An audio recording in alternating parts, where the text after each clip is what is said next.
ya kayak paduan suara. Tapi Sobat Otan ini beda dengan domba yang lainnya. Namanya domba Dorper yang berasal dari Afrika Selatan. Mereka merupakan hasil persilangan domba Persia berkepala hitam dengan domba Dorset. Gagah banget ya. Domba Dorper punya keunggulan lebih cepat pertumbuhannya daripada jenis domba lainnya. Gak percaya? Oke, sekarang Otan mau tunjukkan buktinya.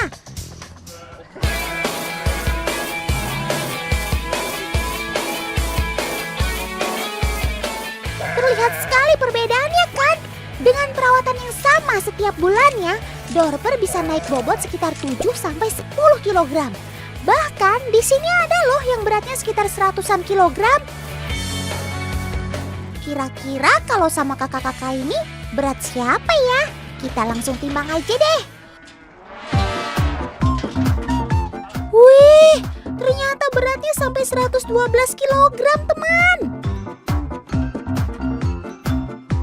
Kayaknya Otan gak yakin kalau kedua kakak ini bisa mengalahkan berat Sobat Otan. Tuh kan, jauh selisihnya.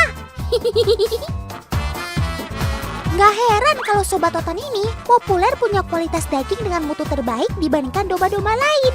Karena ciri yang paling menonjol dari domba Dorper yaitu badan terlihat kekar jika dibandingkan domba pada umumnya. Gak cuma itu teman, tampilan Sobat Otan ini juga cukup gahar. Lihat aja kepalanya. Kayak pakai topeng gorila. Bercanda sob. Oh iya teman, uniknya di peternakan ini menggunakan kandang bawah.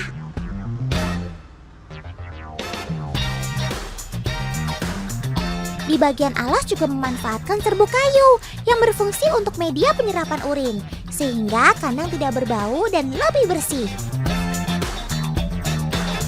Cara ini membuat domba terjaga kebersihannya, sehingga tidak berbau perengus. Nah, serbuk kayu ini setelah bercampur dengan urin dan kotoran bisa menjadi pupuk juga.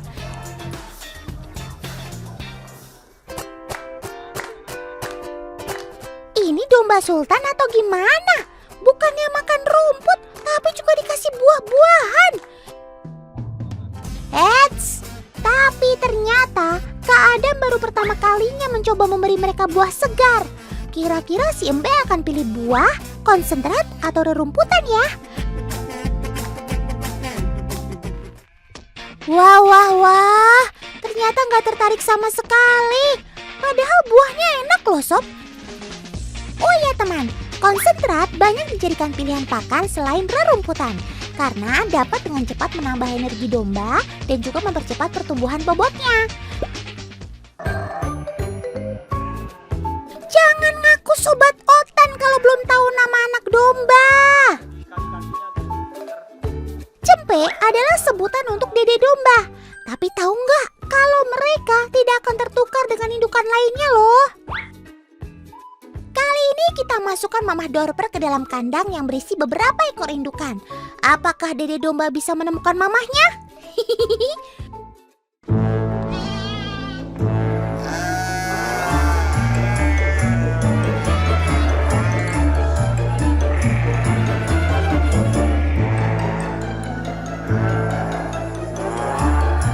Wah, si Cempe mulai panik, bingung mencari ibunya. Duh, jadi takut ketuker. Yeay, akhirnya berhasil. Anakan domba bisa mengenali indukannya dengan mudah. Menurut para peneliti, anak domba tidak memiliki kemampuan mengenali wajah dengan baik seperti halnya domba dewasa. Jadi, untuk menemukan keberadaan mamahnya, si Cempe sangat mengandalkan komunikasi audio atau suara embi yang dihasilkan mamahnya. Hebat kamu sob, pendengaran kamu TOPBGT.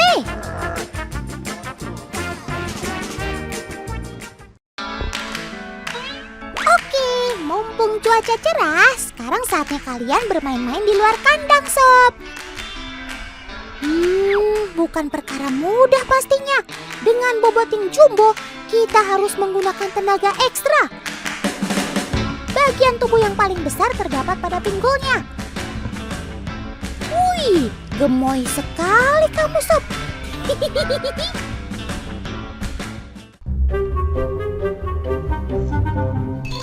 Oh ya teman, terlihat ada yang beda nggak sih? Iya, itu tuh, di ekornya. Domba Dorper ternyata tidak memiliki ekor. Sebenarnya dia terlahir dengan ekor normal, teman. Tapi saat usia 2 bulan, ternyata dilakukan pemotongan ekor yang bertujuan untuk mempercepat pertumbuhan. Sehingga mereka tumbuh dewasa tanpa memiliki ekor.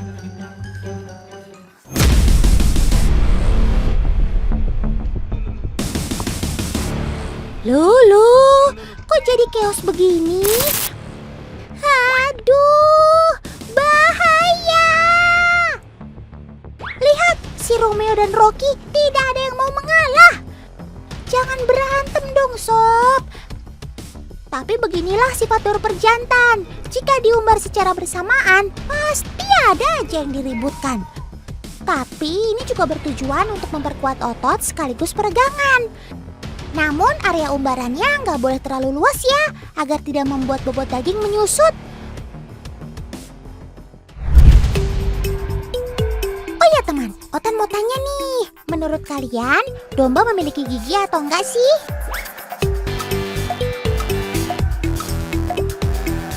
Sobat Otan ini juga punya gigi seperti kita, yang berfungsi untuk mengunyah. Hanya saja bentuknya beda.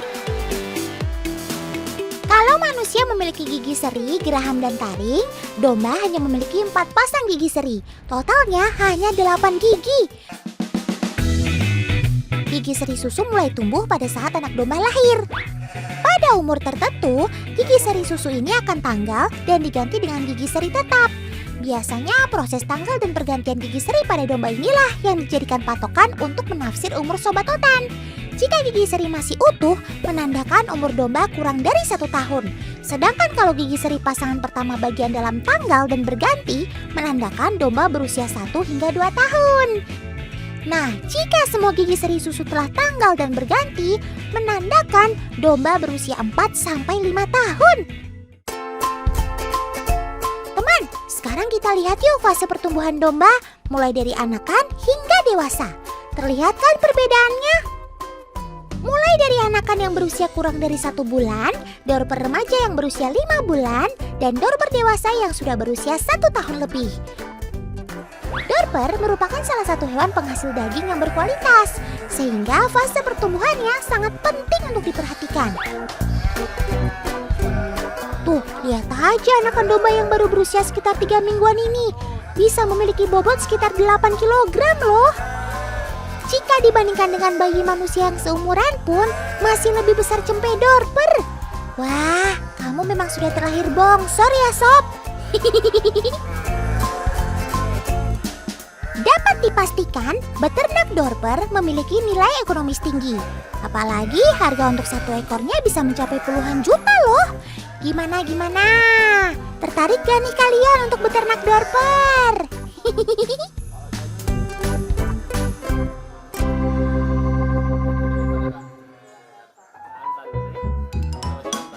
Otan sekarang mau melakukan pembuktian nih. Dengan bobot seberat ini dan kaki yang tidak terlalu besar, apa bisa Sobat Otan ini bangun dari posisi tiduran miring? Oke, langsung aja kita lihat yuk. 1, 2, 3.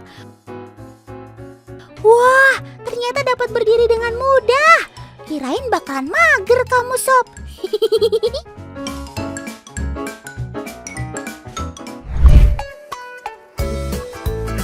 Oh ya teman, selain karena kotor, biasanya cukur bulu dilakukan untuk mengurangi panas tubuh domba. Karena cuaca di lokasi ternak cukup terik, mencukur domba merupakan salah satu cara agar domba bisa lebih nyaman terhadap suhu panas. Nah, nggak cuma cukur bulu aja, Kak Adam juga selalu mandiin dombanya. Tapi kali ini hanya dilap dengan air sabun yang bertujuan untuk mencegah timbulnya bakteri. Karena domba bisa sakit kalau kebersihan tubuhnya tidak terjaga. Ayo sob, dilap dulu yang bersih biar tetap sehat dan gak bau perengus.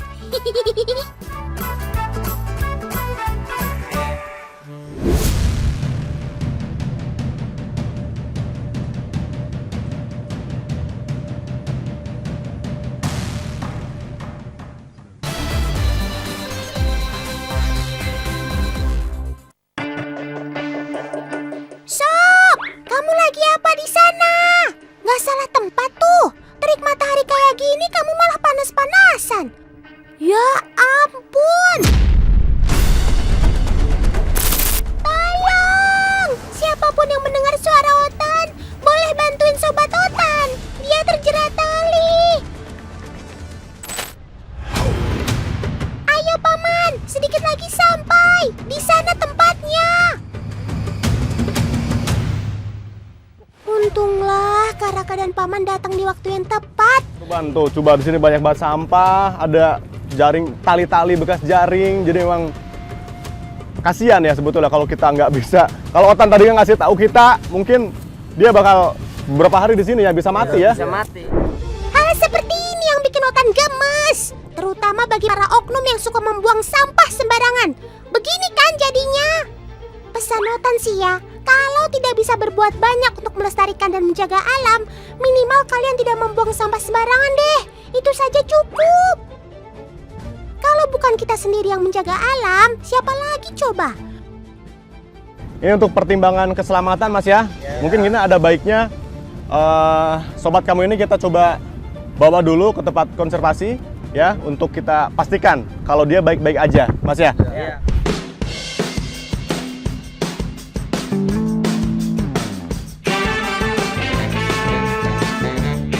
Selamat datang di Pantai Kembar Terpadu, salah satu pantai yang ada di wilayah pesisir selatan Kabupaten Kebumen, Jawa Tengah. Di sini terdapat juga tempat penyelamatan sobat otan yang eksotis. Yap, betul banget, penyu. Penyu jadi salah satu hewan yang dikonservasi karena di sepanjang pantai ini merupakan tempat penyu bertelur dan bermain, terutama saat musim berkembang biak tiba. Salah satu wujud kepedulian masyarakat yaitu dengan rutin memberikan edukasi kepada masyarakat lainnya terkait status hewan penyu yang dilindungi oleh negara. Ngomong-ngomong, Karaka dan Paman mau pada kemana sih? Pasti jalan-jalan di pantai ya. Otan ikut dong. Hei Otan, nih bukan cuma pantainya yang indah, pemandangannya yang keren, tapi di sini juga ternyata banyak harta karun Mas ya. Nah, kita mau coba cari nih harta karun yang tersembunyi. Wih, harta karun apa nih Kak? Emang masih ada hari gini? Walah, sepertinya Otan tahu nih Kak jejak ini. Biar Otan gak salah tebak, ayo kita bantu Karaka dan tim memastikan jejak siapa sih ini. Waduh, ini walaupun udah dikasih tanda alami nih Tan, tetap aja nih Karaka bingung. Titik kira-kira harta karun yang mau kita cari itu ada di mana? Kayaknya sih Mas ya, kayaknya sih ada di akhir jalur lingkarannya ini nih. Cuman kita nggak tahu nih, Karaka nggak tahu nih. Otan dan teman di rumah siap bantu kok Kak, tenang saja. Sepertinya tidak akan jauh dari jejak yang ada. Coba lebih sabar lagi. Orang sabar kan disayang Tuhan. Nah kan, baru juga Otan bilang. Kalau gitu coba langsung gali saja Kak. Kira-kira masih ada atau tidak harta karunnya. Semoga masih rezeki kita semua ya. Amin. Karaka merinding. Ini harta karun yang kita cari ternyata ketemu. Wah, keren banget ya. Ya ampun, ternyata ini yang Karaka maksud. Bagi Otan sih, ini lebih dari sekedar harta karun. Karena yang Karaka temukan ini adalah telur penyu. Wah, senangnya bisa ketemu dengan para calon tukik. Hati-hati ya Kak, jangan sampai telurnya terguncang. Apalagi pecah. Duh, jangan sampai deh. Langkah seperti ini jadi bagian dari konsep konservasi yang sedang masyarakat jalankan. Masyarakat bertujuan untuk menetaskan telur-telur ini di tempat yang lebih aman dari gangguan para predator. Total kalau kita hitung tadi ada sekitar 104 ya, 104 butir telur penyunya. Nih, kalau dilihat dari ciri-cirinya, tuh, Tan lihat. Ini kata Masnya, kemungkinan telur ini masih usianya masih hitungan hari ya Mas ya? Hitungan hari ya. Masih hitungan hari. Baiklah, terima kasih ya Paman. Kita doakan bersama supaya telurnya netas semua. Jadi Otan punya banyak teman baru deh.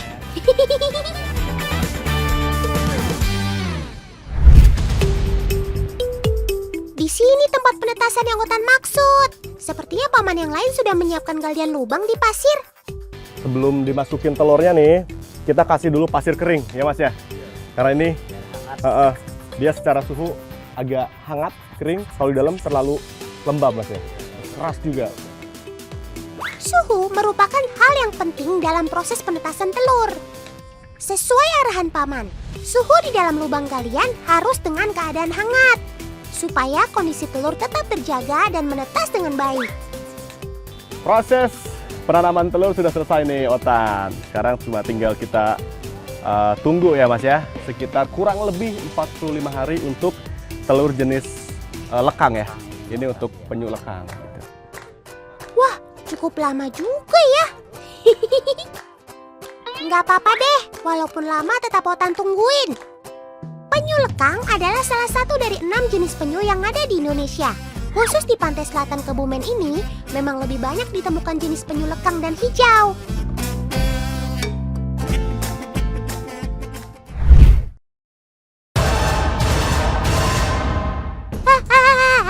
Apaan itu? Teman di rumah melihat pergerakan pada pasir ini kan? Coba deh perhatikan baik-baik.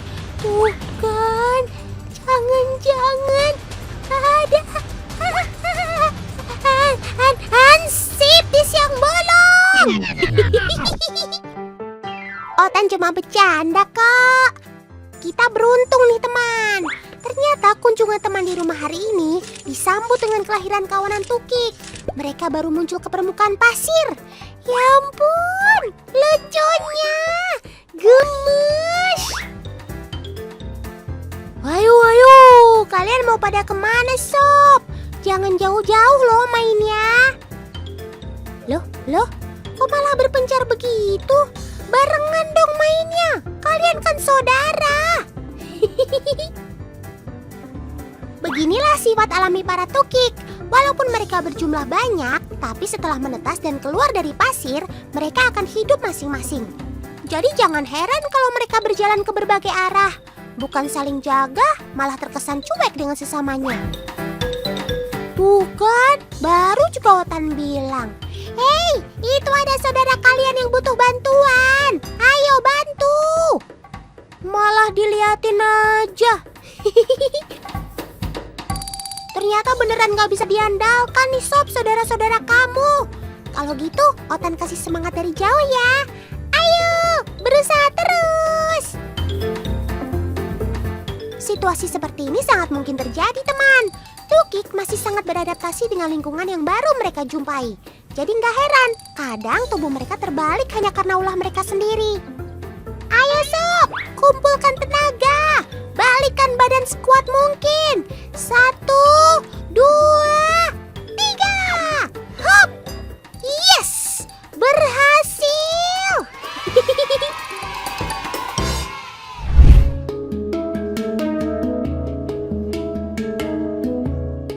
Teman di rumah tahu nggak? Saat dahulu kala, masyarakat tidak segan menjadikan telur penyu sebagai bahan dagangan.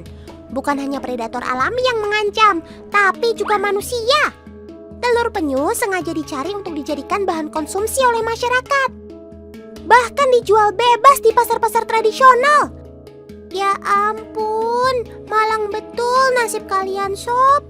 Belum juga netas, harus berakhir tragis di tangan manusia.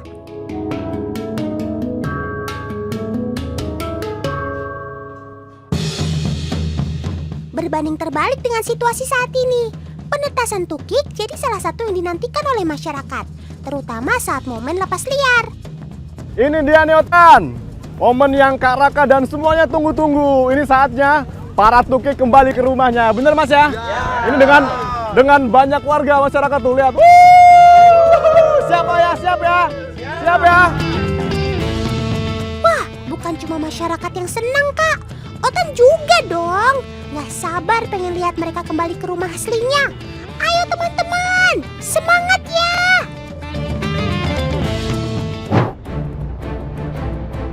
Semangat sob! Ternyata tidak semudah yang Otan bayangkan. Kalian semua harus berjuang sendiri untuk bisa kembali alam. Kondisi ini sengaja dilakukan supaya tukik mandiri dan bisa berjuang untuk mencapai tujuannya. Bahkan persaingan pun terjadi saat menuju pantai. Tidak peduli dengan siapa yang ada di sekitar mereka, masing-masing fokus dengan tujuannya. Beginilah hasilnya. Benar-benar deh. Kalem dong sob. Kalian ini bersaudara loh. Tantangan belum selesai sob. Semakin dekat dengan rumah, situasi semakin berbahaya. Siap-siap dengan hantaman ombak yang cukup keras. Tahan sob. Ini adalah kali pertama mereka terkena ombak. Otan yakin situasi ini bukan menjadi penghalang bagi kalian, tapi justru menjadi penyemangat untuk semakin kuat berjalan menuju rumah. Setelah terhempas berkali-kali, akhirnya ombak pula yang menyeret kalian ke laut. Wah, senangnya. Kalian bisa kembali pulang ya sob. Jaga baik-baik diri kalian. Kalau sudah besar nanti jangan lupa main kesini lagi ya.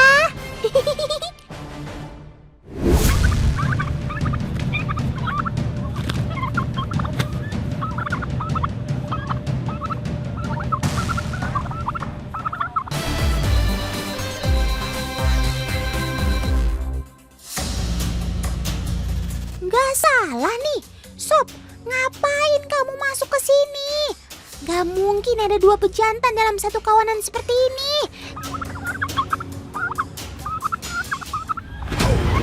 Tuh kan, benar aja. Baku hantam tidak terelakkan. Ya ampun sob, bisa kasih damai aja. Malu nih sama teman-teman di rumah. Beginilah perilaku pejantan. Mereka tidak akan berhenti sampai ada yang menyerah. Karena tuan rumah menganggap jantan pendatang sebagai ancaman untuk merebut wilayah dan juga kawanannya. Tapi beginilah kehidupan para pejantan. Kompetisi untuk mendapatkan kelompok dan wilayah harus mereka lalui dengan pertempuran. Demi mendapatkan pengakuan diri sebagai pemimpin, satu-satu cara dilakukan dengan merebut tahta. Tapi sudah pasti bukan hal mudah untuk mengalahkan penguasa. Kabur! Coba tebak, kalkun merupakan ayam atau burung? Apa? Masih aja salah. Sini dong, gaul sama Otan.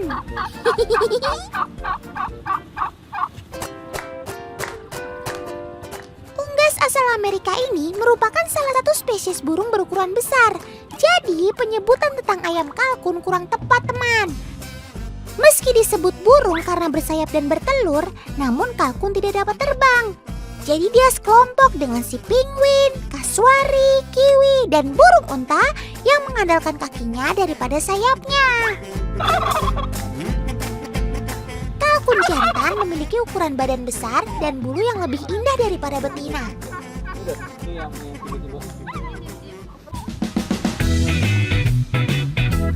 Teman, selain bulu dan ekor kalkun yang indah, ada lagi nih bagian tubuh sobat Otan ini yang unik. Dan pastinya lain daripada yang lain. Yap, jengger atau gelambir kulit pada bagian kepala hingga leher kalkun. Jengger ini merupakan status sosial bagi kalkun jantan untuk menarik perhatian betina. Karena semakin panjang gelambir kulit pada kepala kalkun, maka semakin dominan pula posisinya dibandingkan kalkun jantan yang lain. Walaupun memiliki tubuh yang cukup tambun, sobat Otan ini termasuk pelari cepat loh. Karena mereka memiliki kaki ramping dengan cakar kuat, sehingga membuat kecepatan larinya bisa mencapai 40 km per jam tuh. Ya ampun, Sampai kasihan tuh si ibu ngejarnya.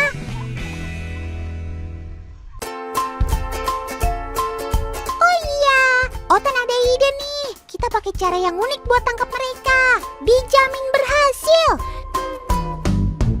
Jadi Otan dan ibu sudah berencana nih, mau membuat jebakan agar lebih mudah nangkepnya.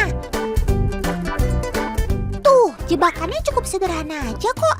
Hanya menggunakan daun, lalu dibentuk seperti ini. Dan di dalamnya dipasang jagung yang sudah ditancapkan di batang kayu.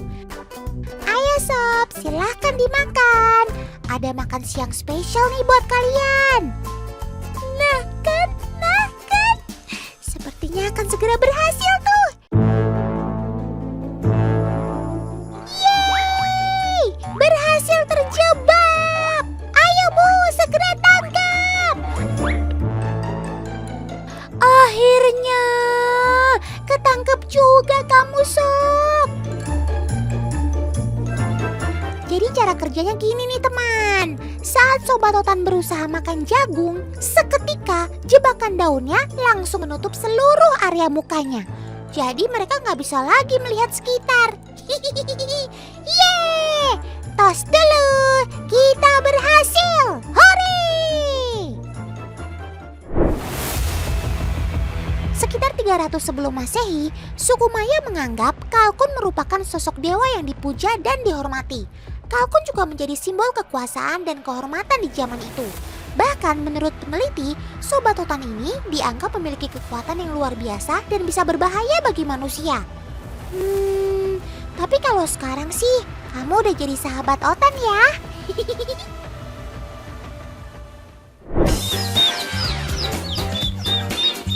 Dijamin, kalian pasti mengira ini anak ayam kan? Bukan teman, ini si anakan kalkun yang usianya baru sekitar 2 minggu. Namun anakan ini terlihat agak tinggi daripada anak ayam pada umumnya karena fase pertumbuhan kalkun cukup cepat. Lihat saja perbedaan kalkun ketika sudah 1 bulan, 2 bulan hingga kalkun dewasa ini. Benar-benar terlihat perbedaannya.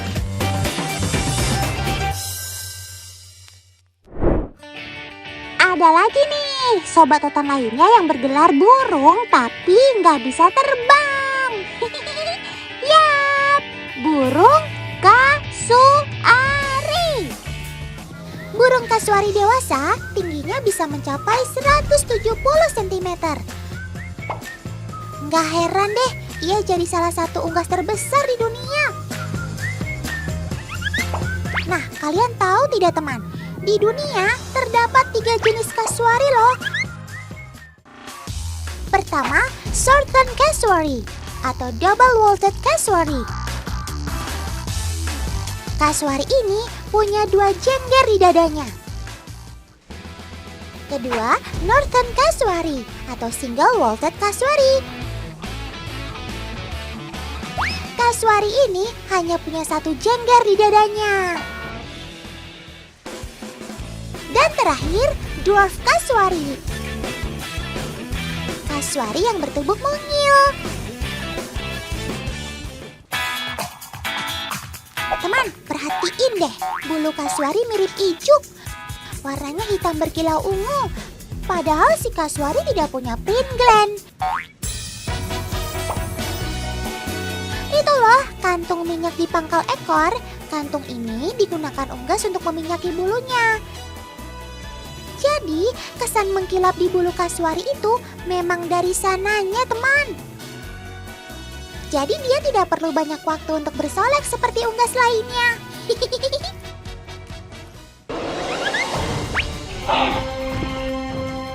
Sobat Otan ini memang termasuk burung yang pemalu, teman. Tapi kalau merasa terganggu, ia bisa sangat galak.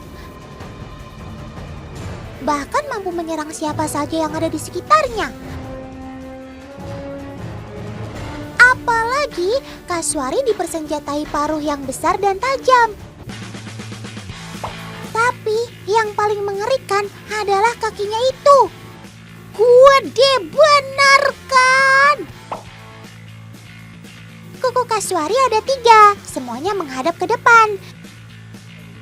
Jari yang paling dalam memiliki kuku yang panjangnya bisa mencapai 5 inci atau sekitar 12,5 cm. Jari inilah yang paling berbahaya bila kasuari menerjang korbannya.